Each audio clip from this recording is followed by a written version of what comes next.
Pictures, text boxes, and shapes are all considered objects in Word. Sometimes you need a little help arranging these objects to get your document to look the way you want. Take these 4 text boxes for example. Right now, they're all placed kind of randomly on the page, but I'd rather have them lined up in a row.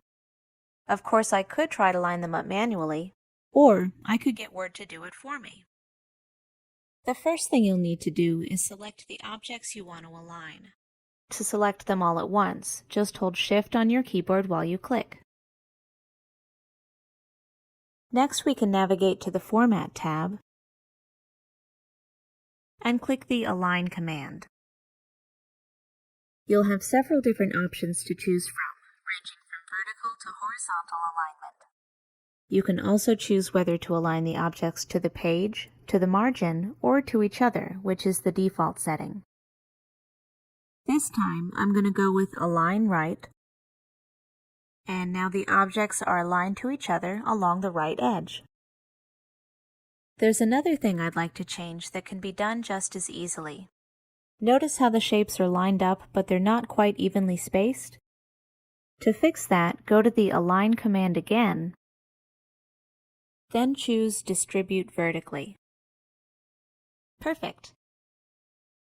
Now that I have these objects arranged the way I want, I'm going to group them so they always stay together.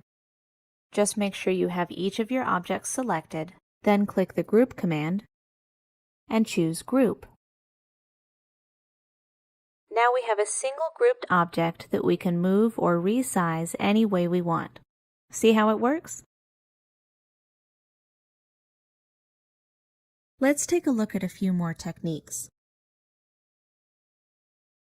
As you can see, I've already added the picture I want to use as part of my background. I've also changed the text wrapping setting to in front of text to make it easier to move the picture around the page. The problem is that it's overlapping the rest of the objects in the document, to the point where we can't even see them. This can happen anytime you have multiple objects, depending on the order they're in. To change the order of an object, make sure it's selected, then go to the Format tab. You have 2 commands to choose from, Bring Forward or Send Backward, depending on what you need. If I click Send Backward, the image moves back only 1 level, basically behind the business name. The text boxes on the right are still obscured. If we click the drop-down arrow instead, we can choose Send to Back, and that takes care of it. The last thing I'd like to do is rotate or flip the picture so it appears in reverse. To do this, click the Rotate command, then choose Flip Horizontal. Now we can see the bubbles that were hidden behind the text boxes on the right. At this point, everything is perfectly aligned and arranged in the right order, so I'm happy with my document. Practice using these tools on your own, and you'll be able to work with objects in all kinds of situations.